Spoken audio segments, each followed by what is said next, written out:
Hola, buenas tardes. Díganme si el mundo de la Biblia no es, no sé, inacabable, se me ocurre la palabra, para decir que no es para lectores apurados, ni rápidos, ni que pasan los ojos por el texto y nada más, ¿sí? Sobre todo en esta lectura del libro de Hechos, que estamos conociendo un poco más el mundo antiguo, el mundo del primer siglo, la inserción del Evangelio, este hombre extraordinario que es el apóstol Pablo y todos los que iban con él, ¿no? Que de repente nos aparecen, como en el capítulo 20, varios nombres de gente de varios de los lugares donde Pablo había levantado iglesias y que están acompañándolo y que manda a un lado, que manda al otro. ¿Sí? Por eso casi todos los días empezamos volviendo un poquito atrás y ahora con esto nuevo de un poco unir lo que Pablo estaba escribiendo en su tiempo de escribir a las iglesias, conectarlo con lo que Lucas escribió contando todo el comienzo del Evangelio desde Pentecostés y los viajes de Pablo específicamente. Bueno, ayer como hicimos en Efesios, que nos fuimos un poquito a la carta de los Efesios, hoy vamos a hacer un poquito con los Corintios. Pero, a ver, ubico dónde terminamos. Ayer terminamos en Mileto, donde Pablo llamó a los ancianos de Éfeso, porque en realidad él quería despedirse especialmente de su amada iglesia de Éfeso, donde había trabajado tanto tiempo, 3 años, él les dijo, 3 años, o sea, juntando varias veces que nos dice que estuvo 3 meses, él dice finalmente que estuvo 3 años. Y leo aquí y después vamos a volver. Después de decir esto, de ese discurso, Pablo se puso de rodillas con todos ellos y oró. Todos lloraban inconsolablemente mientras lo abrazaban y lo besaban. Lo que más los entristecía era su declaración de que ellos no volverían a verlo. Luego lo acompañaron hasta el barco. Y paramos aquí y quiero hacer esa conexión con la iglesia de Corinto. Él terminó su tercer viaje en Éfeso, en el Asia Menor, pero mientras tanto había estado organizando y siguiendo lo que estaba pasando en las iglesias en Grecia. ¿Sí? Habíamos leído en el capítulo 18 del libro de Hechos, donde había aparecido Apolos, ¿sí? Apolos es africano, me cuesta decir africano, no hay ningún dato de que fuera negro o no, de Alejandría, que había llegado a donde estaba Pablo con Aquila y Priscila, y ellos lo habían tomado para completarle lo que le faltaba al Evangelio, y el comienzo del capítulo 19, Lucas retoma el relato después de dejar de hablar de Apolos, pero dice, mientras Apolos estaba en Corinto, Pablo recorría y llegaba a Éfeso, ¿sí? Acá tenemos un punto ahí de inflexión. Ahora, Apolos ya lo vemos que era un predicador importante, lo habían mandado, no sé si con Aquila y Priscila, eh, pero por lo pronto él había logrado llegar a Corinto y había hecho un ministerio importante. Bueno, acá es donde leyendo esto dije, ¿hay alguna mención, algo que podamos encontrar en relación? Y entonces me fui a la primera carta de Corintios y encontré dos datos. No vamos a leer textos, sino solamente dos datos. La carta a los Corintios se considera que fue escrita alrededor del año 55, de las primeras. Y al final, donde están los saludos, en el versículo 12, primera de Corintios 16, 12, dice En cuanto a nuestro hermano Apolos, le rogó encarecidamente que en compañía de otros hermanos les hiciera una visita a los corintios, a Corinto, en Grecia, al sur, en la provincia de Acaya. Hoy encontré un lugar donde dice Corinto era la capital de Acaya. Y eso que estaba Atenas en esa provincia, pero era Corinto, el puerto, la ciudad que tenía 2 puertos, que era importantísima para todo el recorrido por el mar Mediterráneo. De manera que en este momento, en el año 55 más o menos, cuando Pablo está escribiendo esta carta a los corintios, les habla de Apolos en cuanto a un segundo viaje, a un posible viaje. Ya Apolo lo habíamos encontrado que había visitado Corinto. Acá dice que no quiso de ninguna manera ir ahora, pero lo hará cuando se presente la oportunidad.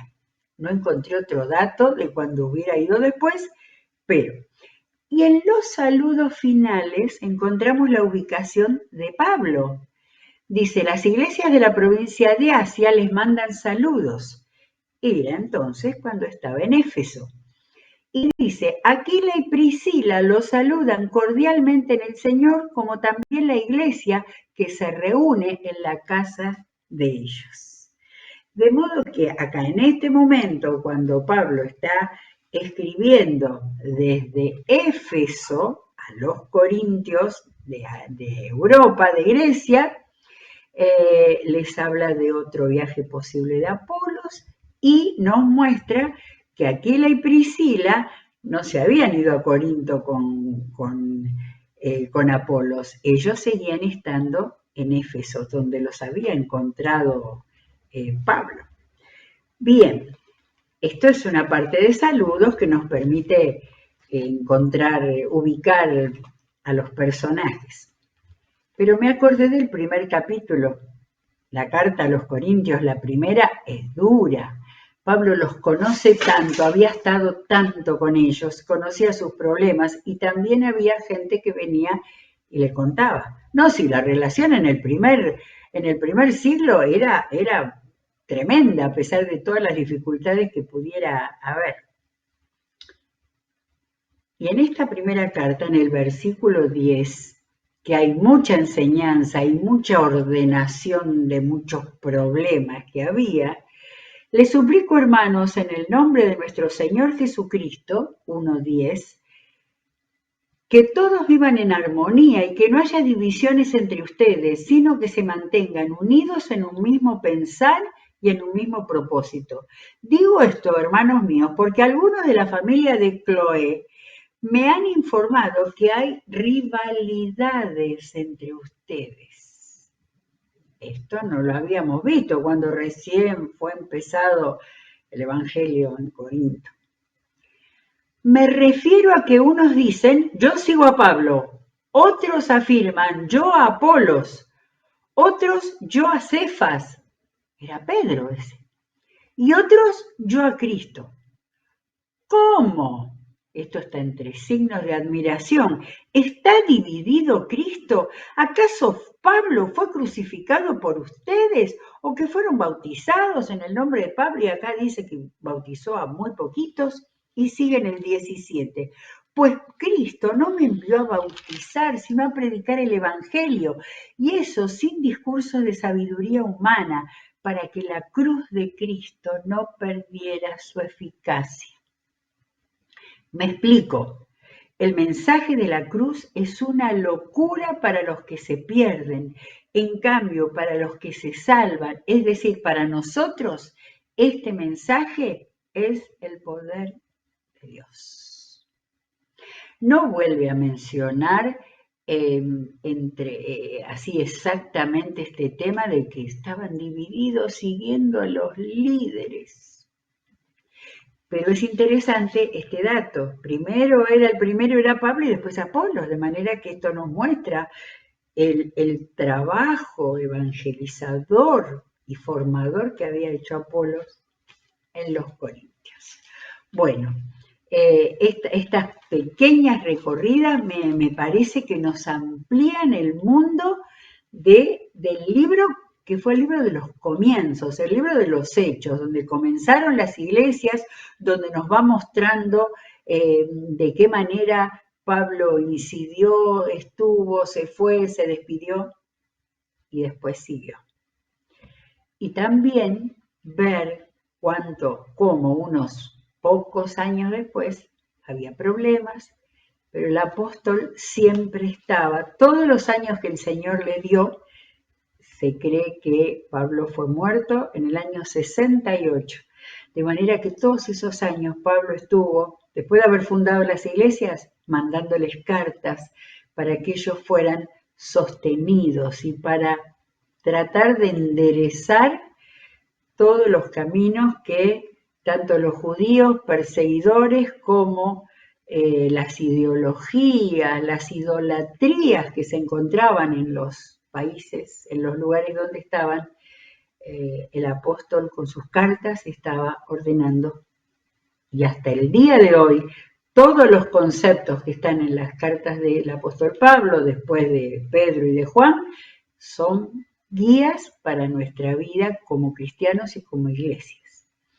Pero bueno, tenemos que terminar el libro de los Hechos de los Apóstoles y no viene ahora nada muy ligero y esperanzador. Por eso a partir de hoy el programa se llama Rumbo a Jerusalén.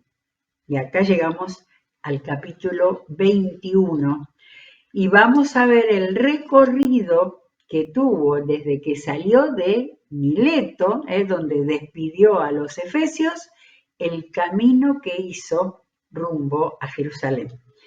Capítulo 21, después de separarnos de ellos, zarpamos y navegamos directamente a Cos.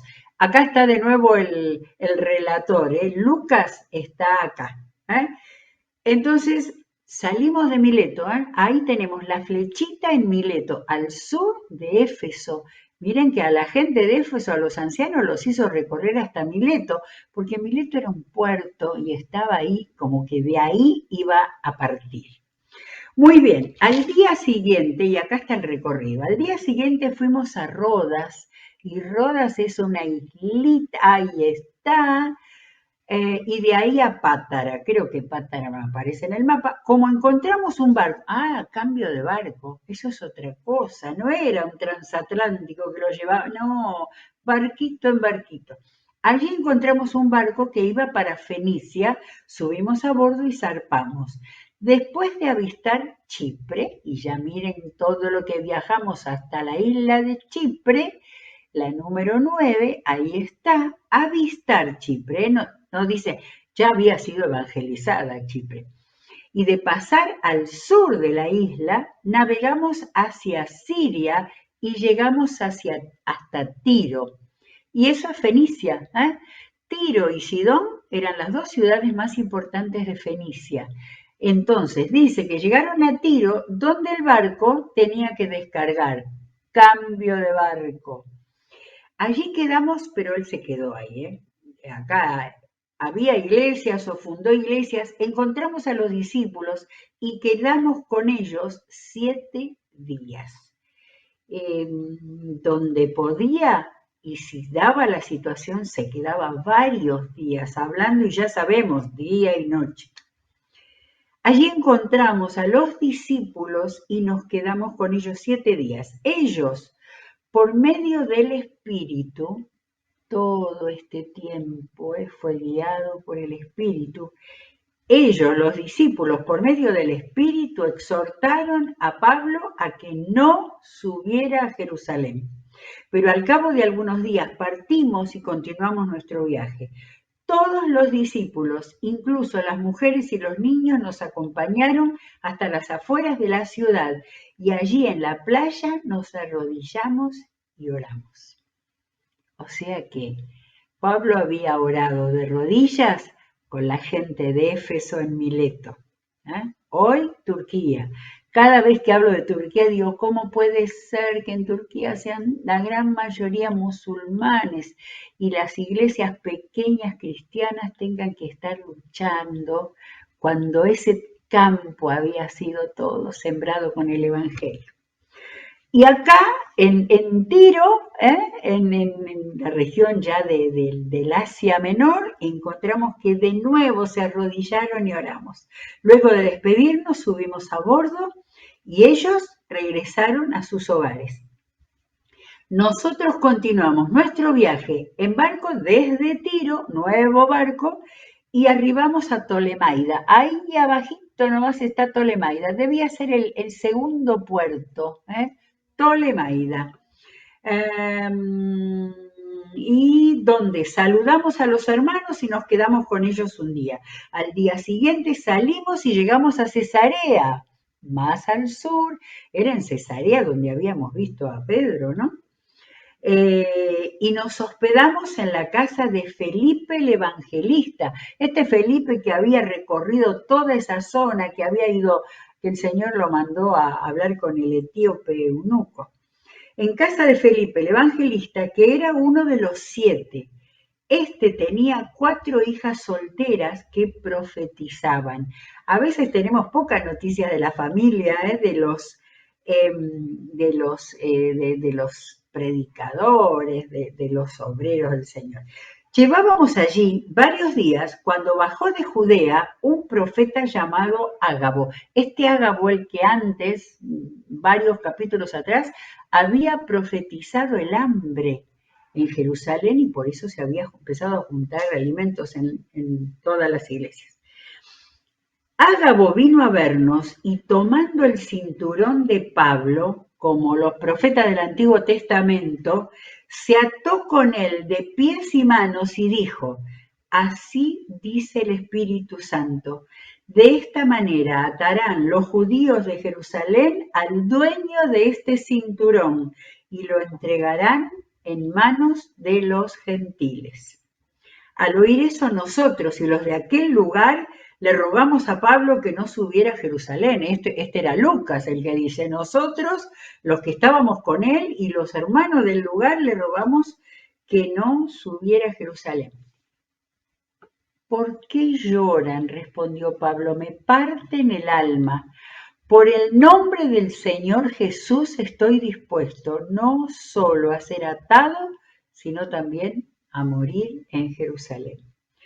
Como no se dejaba convencer, desistimos exclamando: que se haga la voluntad del Señor. Después de esto, acabamos los preparativos. ¿Estábamos dónde? Estábamos en Cesarea, ¿no? Ahí me perdí dónde estaban, pero bueno, por ahí acabamos los preparativos y subimos a Jerusalén. Ahí entraron en el continente y subimos a Jerusalén. Algunos de los discípulos de Cesarea, venían de Cesarea, nos acompañaron y nos llevaron a la casa de Mnasón, donde íbamos a alojarnos. Este era de Chipre y uno de los primeros discípulos. Unidad de nuevo entre todos los relatos, por eso hay que siempre volver atrás. Primer lugar que ellos tocaron cuando salieron en el primer viaje misionero era Chipre, de manera que uno de los primeros convertidos era este Mnasón, que me parece que no aparece nunca más, pero Lucas lo nombra y le da su lugar, que después, tiempo después, varios años después, había recibido a Pablo después de los últimos de todos los viajes misioneros. Muy bien, estamos en el capítulo 21, versículo 17, y acá la historia se empieza a poner cada vez más complicada. Cuando llegamos a Jerusalén, los creyentes nos recibieron calurosamente. Al día siguiente, Pablo fue con nosotros a ver a Jacobo. Este Jacobo se entiende que era como el pastor de la iglesia de Jerusalén. Jacobo, entiendo que era el hermano mayor de Jesús, que había convertido, ya era pastor y escritor. Este Jacobo es el mismo que escribió la epístola de Santiago. Acordémonos que los dos nombres tenían raíces iguales y entonces nos han llegado a nosotros en español como dos nombres distintos del mismo nombre. Entonces Pablo dice, fue con nosotros Acá nosotros es Lucas y los hermanos que habían venido. Ya ni sé de dónde era que habían venido hermanos que habían querido acompañarlo a Pablo. Muy bien, después de saludarlos, Pablo les relató detalladamente lo que Dios había hecho entre los gentiles por medio de su ministerio. Al oírlo, alabaron a Dios. Luego le dijeron a Pablo: ya ves, hermano, cuántos miles de judíos han creído y todos ellos siguen aferrados a la ley. Ahora bien, he oído decir que tú enseñas que se aparten de Moisés todos los judíos que viven entre los gentiles. Les recomiendas que no circunciden a sus hijos ni vivan según nuestras costumbres. ¿Qué vamos a hacer? ¿Entendemos a dónde va? Ellos estaban preocupados por eso que corría como enseñanza. Era real, vimos en el capítulo 15 que se había decidido a los gentiles que no se circunciden ni siguen las leyes que eran del pueblo judío. Y dice, ¿qué vamos a hacer? Sin duda se van a enterar de que has llegado. Y miren qué sabiduría de los hermanos de Jerusalén. Por eso será mejor que sigas nuestro consejo. He aquí entre nosotros 4 hombres que tienen que cumplir un voto. Judíos, un voto del Antiguo Testamento. Llévatelos, toma parte en sus ritos de purificación, Levítico, Números, desde Éxodo. Dios los formó con estos ritos de purificación para formar su identidad de hijos de Jehová y de fieles a lo que el Señor estaba fundando como su pueblo elegido. Entonces los hermanos de Jerusalén le dicen, toma parte en sus ritos de purificación y paga los gastos, ¿sí?, que corresponden al voto de rasurarse la cabeza. Le había crecido el pelo, ya se le había rasurado la cabeza en otro rito.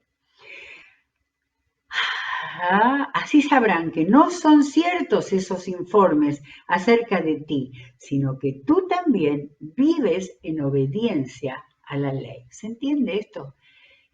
Hay tanta sabiduría. Ellos podían haber dicho, basta con toda la ley antigua de los judíos, pero ellos eran judíos. De manera que para no confundir a sus hermanos judíos, iban a hacer un acto público correspondiente a la ley y que no tenía nada en oposición al cristianismo. Jesús fue judío.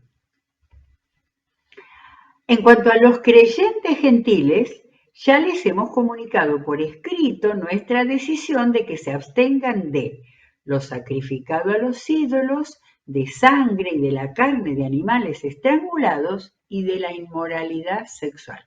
Las 3 órdenes que habían salido de Hechos capítulo 15. Al día siguiente, Pablo se llevó a los 4 hombres y se purificó con ellos. Luego entró en el templo para dar aviso de la fecha en que vencería el plazo de la purificación y se haría la ofrenda por cada una de ellos. Mejor, más obediente a la ley, imposible. Versículo 27 del capítulo 21. Cuando estaban a punto de cumplirse los 7 días, unos judíos de la provincia de Asia vieron a Pablo en el templo. Provincia de Asia, o Éfeso, o Antioquía de Pisidia, o Iconio, Listra, Derbe. Primer viaje misionero y segundo viaje misionero. De manera que era tal el odio al camino, como llamaban ellos al cristianismo, que se fueron a Jerusalén, alborotaron a toda la multitud y le echaron mano, gritando, israelitas, ayúdennos, este es el individuo que anda por todas partes enseñando a toda la gente contra nuestro pueblo, nuestra ley y este lugar. Además, hasta ha metido a unos griegos en el templo y ha profanado este lugar santo. Ya antes habían visto en la ciudad a Trófimo el Efesio en compañía de Pablo y suponían que Pablo lo había metido en el templo. De manera que Trófimo de Éfeso era uno de los que decía Lucas, que hablaba de varios, ¿sí? Había venido Trófimo, que evidentemente era griego, pero seguramente Pablo no lo habría metido en el templo solamente por los judíos. Toda la ciudad se alborotó. Toda la ciudad se alborotó. La gente se precipitó en masa, agarró a Pablo y lo sacó del templo a rastras. E inmediatamente se cerraron las puertas. Estaban por matarlo cuando se le informó al comandante del batallón romano que toda la ciudad de Jerusalén estaba amotinada. Enseguida tomó algunos centuriones con sus tropas y bajó corriendo hacia la multitud. Al ver al comandante y a sus soldados, los amotinados dejaron de golpear a Pablo. Gracias a Dios que había orden con los romanos, ¿no? El comandante se abrió paso, lo arrestó y ordenó que lo sujetaran con 2 cadenas. Luego preguntó quién era y qué había hecho. Entre la multitud, cada uno gritaba una cosa distinta. Como el comandante no pudo averiguar la verdad a causa del alboroto, mandó que condujeran a Pablo al cuartel. Primer encarcelamiento de Pablo. Lo que el profeta Ágabo había profetizado. Cuando Pablo llegó a las gradas, los soldados tuvieron que llevárselo en vilo, en brazos, debido a la violencia de la turba. El pueblo en masa iba detrás gritando que lo maten. Pablo había dicho que estaba dispuesto no solo a ser atado, sino a morir en Jerusalén, como Jesús. Cuando los soldados estaban a punto de meterlo en el cuartel, Pablo le preguntó al comandante, ¿me permite decirle algo? ¿Hablas griego?, preguntó el comandante. ¿No eres el egipcio que hace algún tiempo provocó una rebelión y llevó al desierto a 4.000 guerrilleros? Conocimiento del cristianismo, del comandante, del centurión a cargo, nada. Pero su recuerdo era de alguna revuelta. No, yo soy judío, natural de Tarso, una ciudad muy importante de la provincia de Cilicia. Le respondió Pablo, por favor, permítanme hablarle al pueblo. Con el permiso del comandante, Pablo se puso de pie en las gradas e hizo una señal con la mano a la multitud. Cuando todos guardaron silencio, les dijo en arameo. Pablo había hablado en griego con los soldados, ahora iba a hablar podía haber hablado en griego, pero no, más cerca de la gente, en el idioma común que ellos hablaban. Bueno, y se acabó el capítulo, así que en el capítulo 22 comienza este extraordinario primer mensaje de Pablo en el que cuenta su testimonio de cuándo y cómo conoció a Jesús. Que después, antes de terminar el libro de Hechos, lo va a repetir nuevamente. Qué fuerte, qué duro. Quizás qué similar a los cristianos que en este tiempo, en países africanos, asiáticos, sobre todo por parte de musulmanes enloquecidos, llenos de odio, siguen persiguiendo y encarcelando y matando a cristianos. De manera que el libro de los Hechos de los Apóstoles no es un libro de allá lejos, sino es un libro para leerlo con todo lo que significa el mensaje, de la presencia del Espíritu Santo guiando, de la presencia acompañando y dando fuerza. Cuando Pablo se paró en las gradas y empezó a hablar, lo habían arrastrado, lo habían golpeado y lo habían dado por todos lados. Sin embargo, el Espíritu Santo estaba con él y él estaba dispuesto dispuesto a enfrentar lo que fuera necesario para defender el Evangelio de Jesús. Muy bien, nos espera mañana el capítulo 22 y estos tremendos capítulos que siguen hasta terminar el libro de los Hechos. Seguiremos con la palabra, leyéndola más profundamente. Y quiero recordar que este programa, que habitualmente va alrededor de las 12 del mediodía, a las 3 de la tarde, siempre ya está subido al canal de YouTube Iglesia del Centro, de manera que puede verse ahí para quienes no puedan estar en la hora del mediodía. Que el Señor los bendiga ricamente.